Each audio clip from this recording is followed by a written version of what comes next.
오늘 제가 담당하게 된 그 39품의 화엄경 가운데 저에게 맡겨진 부분은 제보살 주처품과 불부사의 품 두 가지 품이 맡겨져 있습니다. 이미 화엄경을 진행해 오면서 여러 법사 스님을 통해서 정말 귀에 박히도록 반복해서 들었을 그 화엄경의 구성에 대해서 저 역시 간단하게 소개를 하고 지나가도록 하겠습니다. 이 법석에는 22일 동안의 화엄법석에 계속 연이어 참석하시는 분들도 계시지만 오늘 처음 이 법석에 참여하실 분들도 계셔서 여러분들에게 먼저 화엄경의 구성에 대해서 간략하게 소개하는 것으로 시작을 하도록 하겠습니다. 화엄경은 보통 7처, 9회의 장소와 시간으로 설해져 있다고 하죠. 7곳의 장소에서 9번의 법문이 설해져 있다고 합니다. 보리도량과 보강명당에서 2번, 천상세계인 도리천과 야마천, 도솔천, 타화자재천, 그리고 기원정사, 이렇게 7장소에서 9번의 가르침, 9번의 내용으로 설법된 것이 바로 화엄경의 구성이죠. 먼저 보리도량에서 경전의 서문에 이르는 그 부처님께서 성도해가는 그런 과정을 드러내 보이시고, 그리고 이제 여러 경전에서 십신과 또 십주와 십회음과 십회양과 십주를 설해서 어떻게 하면 보살이 올바른 수행을 통해서 부처의 지위에 이를 수 있는가라고 하는 것을 그려내고 있고, 그런 다음 등각과 묘각이라고 하는 부분을 통해서 이제 새로운 세상, 수행자가 아니라 부처의 경지를 드러내 보이는 그런 과정으로 이 화엄경이 구성되어져 있습니다. 그동안 제가 이 법석에 앉기 위해서 화엄경을 열람하기도 하고 또 여러 화엄 법사들께서 설하시는 화엄경을 들으면서 참 화엄경은 방대하기 그지없구나 라는 생각을 했습니다. 그리고 그 방대함 속에는 너무 방대하기 그지없구나 라는 생각도 함께 덧붙여서 일으키게 되었습니다. 조금은 짧고 간략하게 설해져 있다면 그 한 달 동안의 화엄경을 공부해가는 과정을 통해서 정말 고개가 끄덕여지고, 그래 내가 빨리 화엄 세상에 들어가서 저 부처님께서 경험하신 그 등각 묘각의 경지에 이르겠구나 하는 그런 발언을 내기도 할 텐데, 여러 경전과 법사 스님들의 가르침을 통해서 방대한 그런 화엄의 이야기를 하다 보니까 마치 그 화엄의 세계가 나랑은 좀 동떨어져 있는 듯한 그런 느낌을 갖지 않을까 하는 그런 우려도 떠오르게 되었었습니다. 제가 읽었던 그 화엄경의 내용은 아주 아름다운 이야기들이었습니다. 부처님께서 어떤 깨달음을 이루시고 그 훌륭한 부처님이 되기 위해서는 어떤 과정을 수행해야 하며 그 수행의 과정을 다 마치고 나면 이 세상은 다르게 보여질 거야. 그리고 그 세상에서 그 부처님의 그 위실력은 부처님에게만 멈춰지는 것이 아니라 부처님을 칭송하고 부처님을 의지하는 모든 이들에게 커다란 광명과 같은 그런 가피로 내려질 거야 라는 그런 아름다운 이야기들이었습니다. 여러 법사 스님들에 의해서 듣기보다는 어쩌면 친근한 할머니 또는 할아버지의 무릎을 베고 누워서 이야기를 들어가다 보면, 조근조근하게 이야기를 듣다 보면 내일은 또 어떤 이야기를 해주실까, 그 다음은 또 어떤 화엄경의 이야기가 있을까, 그리고 그것이 끝나면 또 어떤 이야기가 있을까라고 졸릴 만큼, 졸라서 기대하고 듣고 싶을 만큼 그런 아름다운 구성으로 되어져 있는데 너무나 양이 방대하다 보니까 너무나 다양한 법사 스님들에게 의해서 이 화엄의 경전을 듣다 보니까 때때로 그것이 나와는 좀 더 동떨어진 세계, 그저 특별한 사람들만 경험하고 특별한 사람들에게만 인연이 있는 것처럼 비춰지진 않을까 하는 그런 아쉬운 생각이 들기도 했었습니다. 아주 오래전에 저는 지리산 백장암이라고 하는 곳에서 잠깐 정진의 시간을 가졌던 적이 있었는데, 그때 그 백장암의 주지로 계셨던 스님께서는 평소 때 제가 존경해오던 용타 스님이라고 하는 분이 계셨습니다. 한 30년 전쯤이니까 저나 용타 스님이나 매우 좀 더 저는 어렸었고 용타 스님은 젊었었던 시절이었겠죠. 그때 3개월 동안의 이 과정을 통해서 불교 전반에 대한 가르침을 설하는 그런 그 수행의 장이었었는데, 어느 날 용타 스님께서 앉아서 이렇게 여러분들처럼 앉아서 말하고 앉아서 듣는 그런 자리가 좀 불편하셨었는지 우리 좀 누워서 할까? 이런 제안을 하셨습니다. 그리고 다 워낙 이제 친숙하게 그 법사 스님과 우리가 친숙한 시간을 보내고 있었기 때문에 기꺼이 그 의도가 어떤 것인지 알았기 때문에 법사 스님도 벽에를 벽고 눕고 또 듣는 우리들도 역시 벽에를 벽고 누워서 지금은 선방으로 쓰여지고 있는 큰 방에서 용타 스님께서는 법문을 하고 우리는 들었던 기억이 있습니다. 한 30년 전의 그 기억이지만 지금도 그날 용타 스님께서 어떤 주제의 가르침을 설해 주셨는지를 기억할 수가 있습니다. 개정해 사막이라고 하는 사막에 대한 가르침을 주셨었고, 지금도 기억하기로 개정해는 마치 세 개의 발을 달고 있는 솥과 같다. 그래서 그 세 개의 산발이가 어느 한쪽도 기울어지면 온전해지지 않기 때문에 개와 정과 지혜가 마치 함께 닦여져야 된다라고 하는 그런 가르침을 주셨었는데, 30년 전에 들었음에도 불구하고 지금도 그때 그 법이 설해졌던 그 순간을 떠올려내면 마치 지금 그 현장에 있는 것과 같은 그런 실감을 느끼게 됩니다.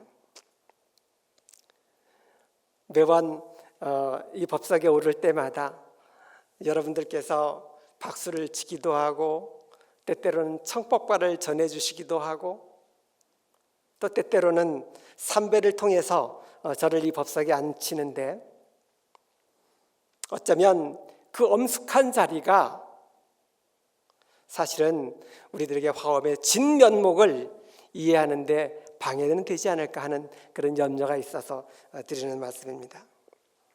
제가 여러분에게 나누는 그 보살 주처품, 먼저 경전에서 소개하고 있는 보살 주처의 장소들을 잠깐 여러분들에게 읽어드리는 것으로 시작을 하겠습니다.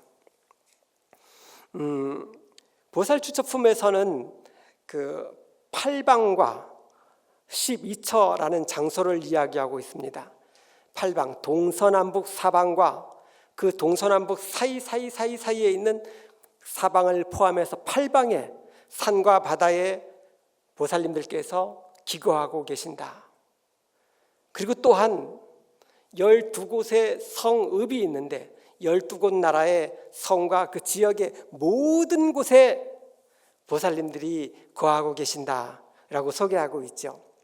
동방선인산이라는 곳에 금강승이라는 보살님이 계시고 300명의 보살이 계신다. 남방 승봉산이라는 산에 법계보살님이 계시고 500명의 보살님이 함께하고 계신다. 서방 금강림산에 정진무해행 보살님이 계시고 그곳에 500명의 보살님들이 계신다. 북방 향적산에 향상보살님과 300명의 보살대중이 함께하고 계신다. 동북방 청량산의 문서보살님께서 2만의 보살대중과 함께 정진하고 계신다. 그리고 동남방 지제산의 천관보살님께서 1000명의 대중, 서남방 광명산에 현승보살님께서 삼천의 보살님과 함께 정진하고 계신다. 서북방 향풍산의 향광보살님께서 오천의 보살님과 함께 정진하고 계신다. 그리고 바다와 큰 바다에 금강산이라는 곳이 있고 그곳에 법기보살님께서 12,000의 보살님들과 함께 계시는데 그 외에도 12처의 곳곳 성읍에 수많은 보살님들이 함께 정진하고 있다라는 이야기로 끝을 맺고 있는 경전입니다. 화엄경 39품 가운데 보살 주처품은 아주 짧게 설해진 그런 경전이기도 합니다. 이렇게 시방세계에 곳곳마다 무수한 보살님들이 자리하고 계시고 그 보살님들께서 부처가 되기 위해서 부처님의 지위에 오르기 위해서 갖가지 수행을 하고 있고 갖가지 보살행을 하고 있다라는 그런 내용으로 설해진 경전이 바로 보살주처품입니다. 그런데 이 화엄경의 전반을 들여다보면 보살님들이 계시는 곳은 특정한 장소의 의미는 그다지 크지 않습니다. 제가 소개했던 동서남북, 동남방, 동북간, 산하대지, 읍성 이런 모든 곳에 보살님들이 거주하고 계시고 주처하고 계신다라고 소개하고 있지만 실제 화엄경에서는 어떤 특정한 장소에 계셔서 보살님들이 계시는 것이 아니라 그들의 믿음으로 보살님께서 자리하고 계신다라고 소개하고 있습니다. 모든 불보살님들은 바로 부처님을 향한 불법을 향한 믿음으로부터 출발하여 그들이 보살이 된다라는 그런 의미가 있죠. 그리고 두 번째 10주에서 그 믿음을 통해서 믿음을 바탕으로 굳건한 뜻을 세웠을 때 그때 그들은 보살로서 주처하게 됩니다 라는 이야기가 담겨져 있고 뜻을 세웠다고 해서 멈추면 화엄의 세계가 일어나는 것이 아니라 10가지 행으로서 보살행을 했을 때 그때 보살은 자리하게 됩니다. 10가지 자신을 위한 상구보리하고 하와중생하는 그런 수행을 멈춰지는 것이 아니라 자신에게서만 멈춰지는 것이 아니라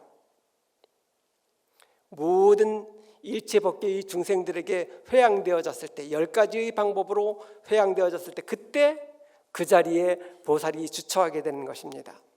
그렇다면 그것은 그들의 수행의 계위에 따라서 조금씩 수행이 성장되어져 가는 과정이 있는데 이것을 십지라고 하죠. 10가지 단계로 보살의 수행은 성숙되어져 가고 그런 연후에 등각과 묘각이라고 하는 이 형태로 그 보살들은 드디어 부처의 계위를 경험하게 되는 것입니다.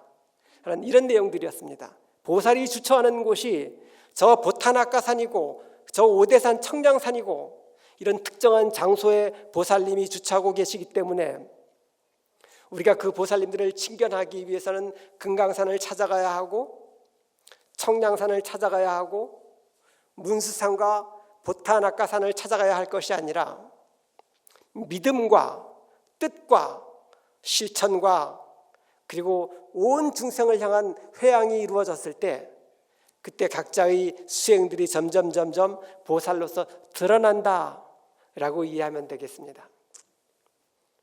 우리가 이 화엄의 가르침을 통해서 여기 앉아 계신 여러분들의 그동안의 기도와 정진을 통해서 우리가 이루고자 하는 것은 그냥 거기 매달려 있기 위한 것이 아니죠. 부처님이라고 하는 훌륭한 나무 그늘을 그저 휴식의 장소로서만 거기 이용하지 말기 바랍니다. 그곳은 불교라고 하는 것은 절이라고 하는 것은 우리의 아픔을 달래고 휴식하기 위한 그런 장소가 아니라 우리를 성장시키는 장소로 사용되어져야 합니다. 우리를 변화시키는 장소, 변화시키는 가르침이어야 하죠. 무엇이 성장일까요? 우리가 원하는 그 변화, 우리가 바라는 성장은 무엇입니까? 좋은 차, 더 넓은 집, 더 좋은 옷, 더 좋은 사람을 만나는 것? 이것이 우리들의 성장인가요? 이것이 우리들이 원하는 변화입니까? 답을 하지 못하는 이유는 사실이기 때문일 거라고 생각을 합니다. 여러분들이 매번 부처님께 드리는 기도와 독송하는 경전을 통해서 마음속에 바라고 있는 그 기도의 목적지, 그것이 사실은 우리들의 욕망을 키우는, 중생성만을 키워내는, 나를 그 중생의 이미지에 가두는, 욕망이라는 감옥에 가두는 그런 기도들이었죠. 언제 우리 용서할 수 있는 내가 되게 해주십시오. 사랑할 수 있는, 내 가슴 안에 사랑이 충만한 내가 되게 해주십시오. 이 순간이 온전하게 감사로 받아들여질 수 있는 그런 내가 되게 해주십시오. 이런 발언을 우리 해봤을까요? 매번 우리의 발언은 더 많은 욕망을 채우기 위해서 애썼을 것입니다. 이 욕망을 만들어 주십시오. 이 욕망을 만들어 주십시오. 화엄경에서도 이야기하고 있듯이 보살의 계위 가운데서 커다란 신통이 발생되어지기도 하는데, 그 신통들 중에는 6가지 신통이 일어나기도 한답니다. 빨리 갈 수 있는 신통, 신족통, 멀리 있는 것을 잘 들을 수 있는 능력, 천이통, 멀리 있는 것을 볼 수 있는 그런 능력, 천안통, 다른 사람의 속마음을 다 들여다볼 수 있는 그런 능력, 타심통, 다른 사람의 전생의 인연까지도 다 알 수 있는 능력, 숙명통, 그 모든 번뇌를 내려놓을 수 있는 능력, 누진통. 이렇게 여러 가지의, 그건 말고도 많은 신통 변화들이 수행에서 생겨지는데, 혹시 여러분들 그것 탐하고 계신가요? 그렇지는 않으시죠? 왜냐하면 그건 너무 탐하지 마시기 바랍니다.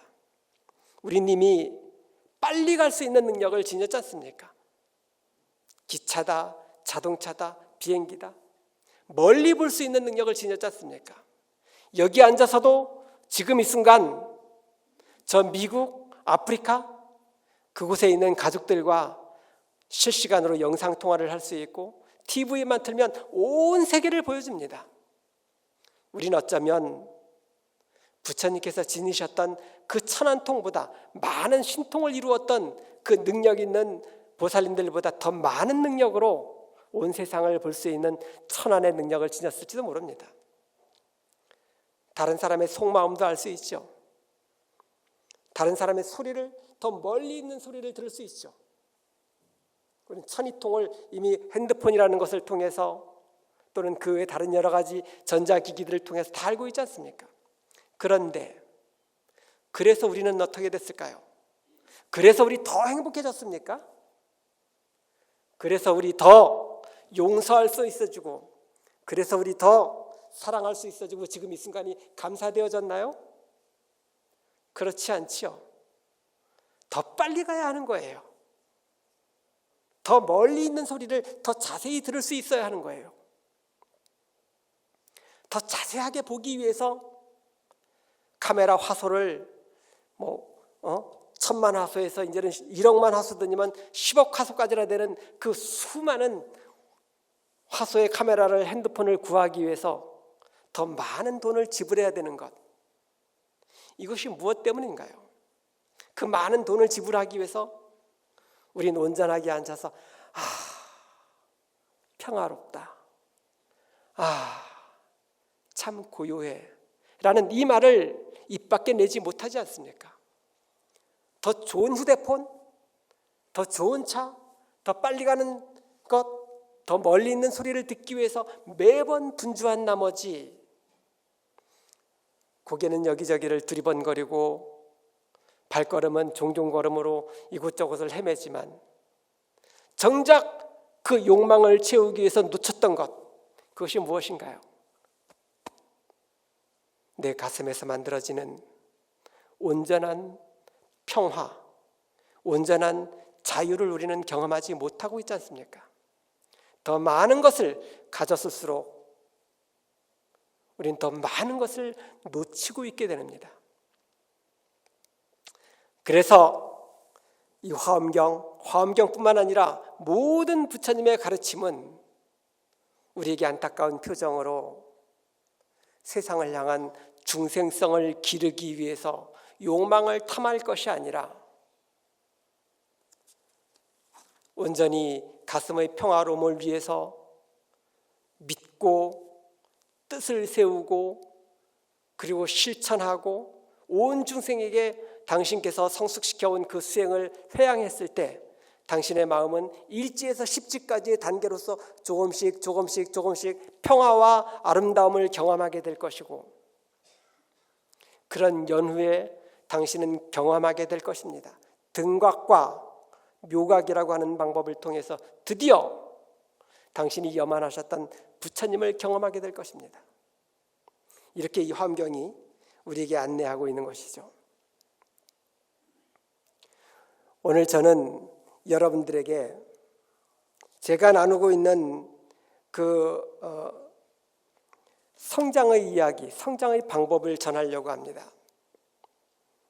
법회의 처음 시간에 화엄경이 너무나 장엄한, 너무나 방대한 경전으로 구성되어져 있는 나머지 마치 이 화엄경의 가르침이 나와는 너무 멀리 동떨어져 있는 것 같은, 마치 내 이야기가 아닌 것 같은, 그래서 화엄에 믿고 뜻을 세우고 실천하고 회양하고 십지의 계위에 도달하고 등각과 묘각을 나는 욕심내지는 못하고 아마 4생쯤이나 아니면 한 3생쯤이나 닦으면 드디어 나는 이 화엄경에서 이야기하고 있는 그 광대무변한 그 경지를 조금 맛볼 수 있지 않을까? 라는 기대를 하고 있을지 모르겠습니다. 저는 그런 화엄경 원하지 않습니다. 내가 원하는 모든 것들은 내 생에 있지 않습니다. 나의 모든 후회가 과거생, 전생의 잘못을 지금 후회하고 있지 않습니다. 내 모든 삶에 되돌아보면 이 생에서 만들어진 것들이었습니다. 나의 모든 바람들은 이 생에서 이루어지는 것들입니다. 그래서 긴 생을 통해서 내생 그 다음 생에 이루어지는 그 휘황찬란한 장엄의 세계를 저는 탐하지 않습니다. 제가 진정으로 탐하고 있고 여러분과 나누고 싶은 그 진정한 화엄경의 이 부처님의 가르침을 통한 가피는 내생의 문제, 수십 생 이후의 문제가 아니라 온전히 지금 이 순간 변화되어지는 내 가슴, 그리고 지금 이 순간 변화되어져서 드러나는 나의 표정들, 내 가슴이 원만하기 때문에 만들어지는 나의 언어, 내 가슴이 편안하기 때문에 할 수 있는 내 행동들, 그것이 자유롭기를 간절하게 원하고 있습니다. 여러분들도 그러시죠?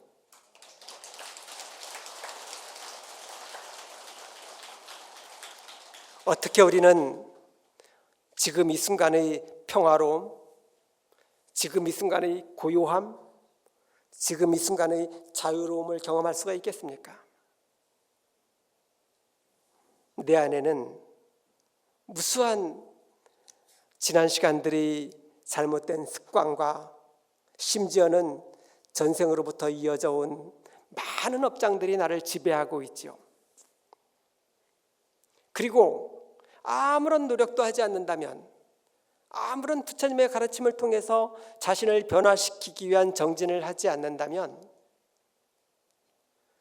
우리를 지배하고 있는 그 잘못된 습관과 전생으로부터 이어져 오고 있는 그 업장들이 나를 지배하게 될 것입니다. 업장과 잘못된 습관이 나를 지배하면 우리는 정신 차리지 못합니다. 때때로 저는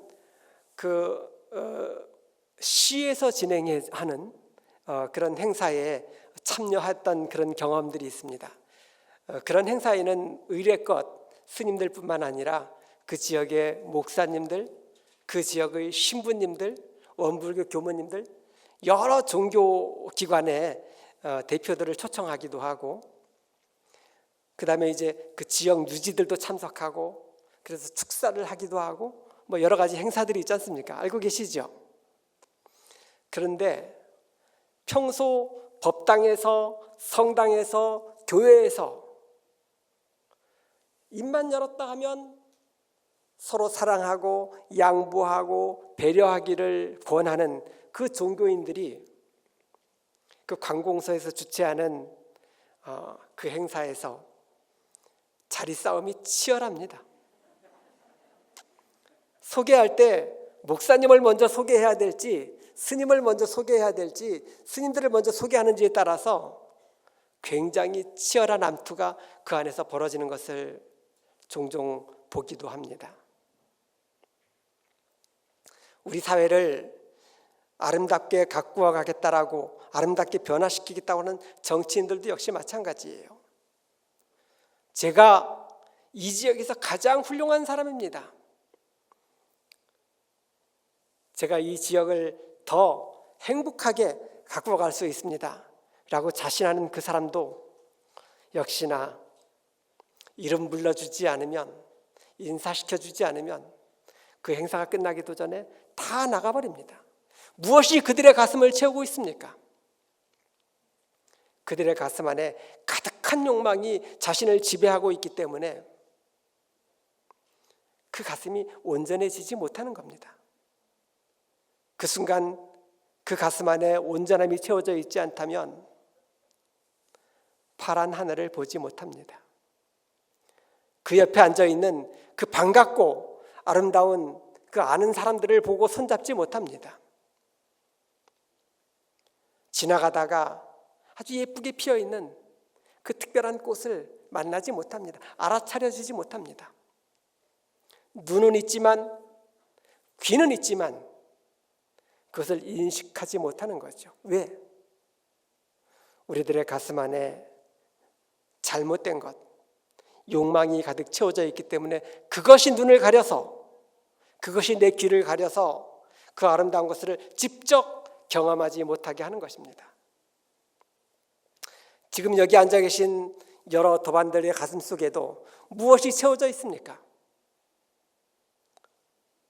혹여 지금 이 순간 이 화엄의 법 속에서도 우리들의 생각이 딴 곳에 머물러 있거나 잠시 후에 있게 되는 점심 공양에 집착해 있거나 오후 시간에 어떤 약속에 있다면 지금 여기서 내가 하는 이 법문은 법문이 아니라 그저 소리로 들릴 뿐입니다.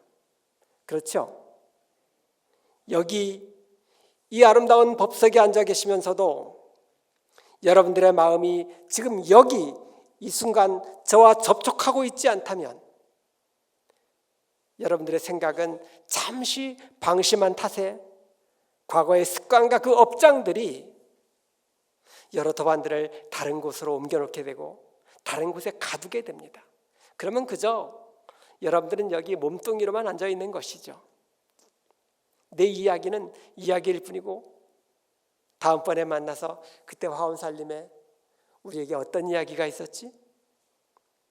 하나도 기억나지 않는 그저 만남이라는 형식만 여기 있는 것일 뿐입니다.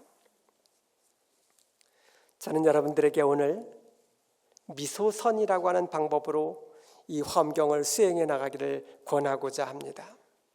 화엄경에 담겨져 있는 그 52가지의 십신과 십주와 십행과 십회왕과 십주에서 설하고 있는 그 많은 수행의 방법들이 너무나 방대한 나머지 마치 내 모든 것을 다 줘야만 할 것 같고 내 일상은 사라지고 오직 거기에만 매달려 있을 것만 같은 그런 어려움들을 제쳐두고 우리 지금 이 순간 화엄을 실천할 수가 있습니다.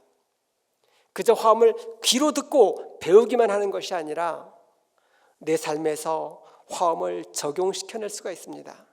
라는 방법으로 미소선이라고 하는 것을 여러분에게 제안합니다. 선창을 하면 따라하시기 바랍니다.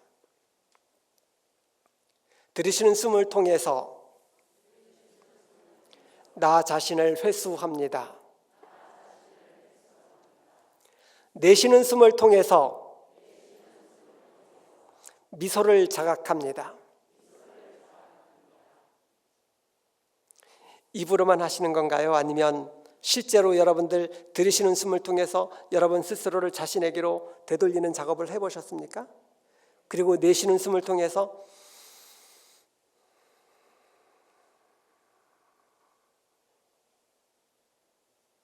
미소를 자각해 보시기 바랍니다. 그때 내 가슴에 무엇이 담겨져 있었을까요? 그때 나는 어디에 머물고 있었습니까? 그때 나는 무엇을 할 수 있는 사람입니까?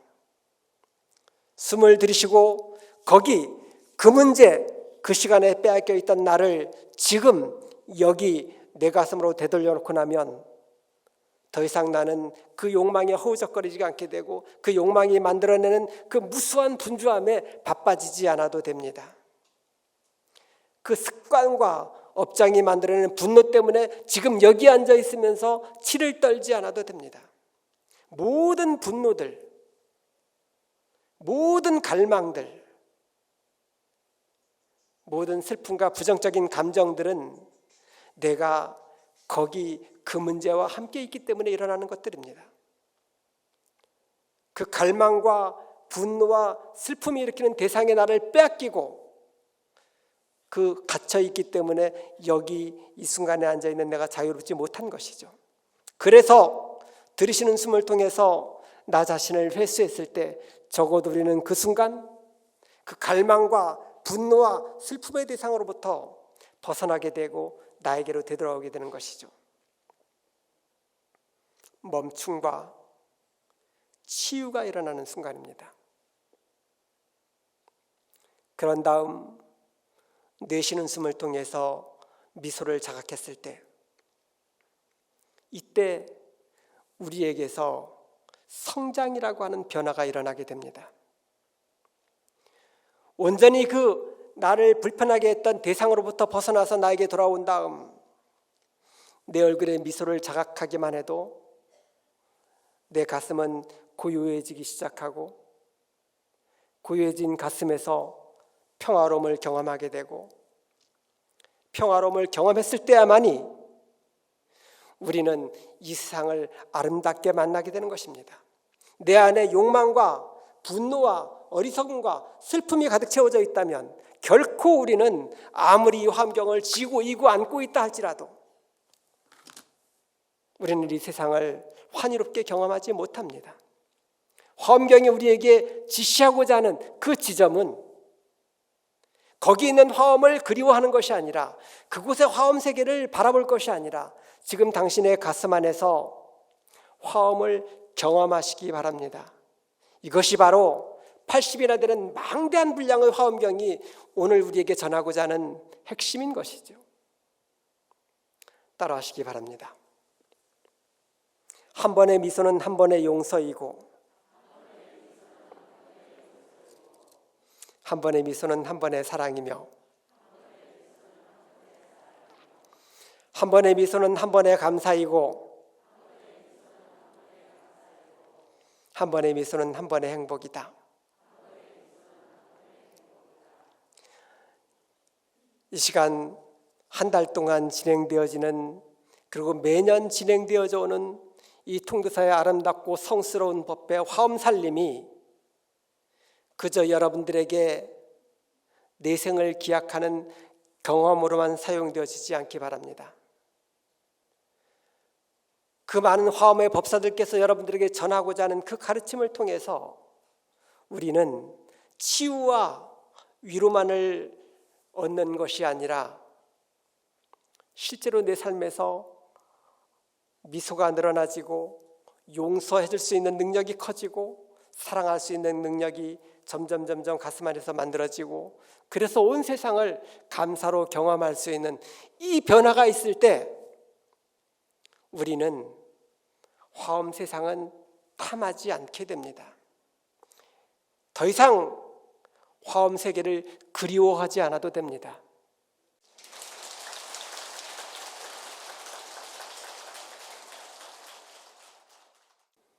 지금 이 순간 우리들의 가슴 안에서 아름다움이 경험되어지고 그것이 얼굴로 드러난다면 이 법당을 가득하게 채우고 있는 선망 조상님들의 영가께서 정말 환희의 춤을 추실 것입니다. 이것이 바로 우리가 이 생에서 그리고 오늘 이 시간 화엄 살림을 통해서 익히고 닦아가야 될 화엄의 수행이라고 생각하면서 마치겠습니다. 감사합니다.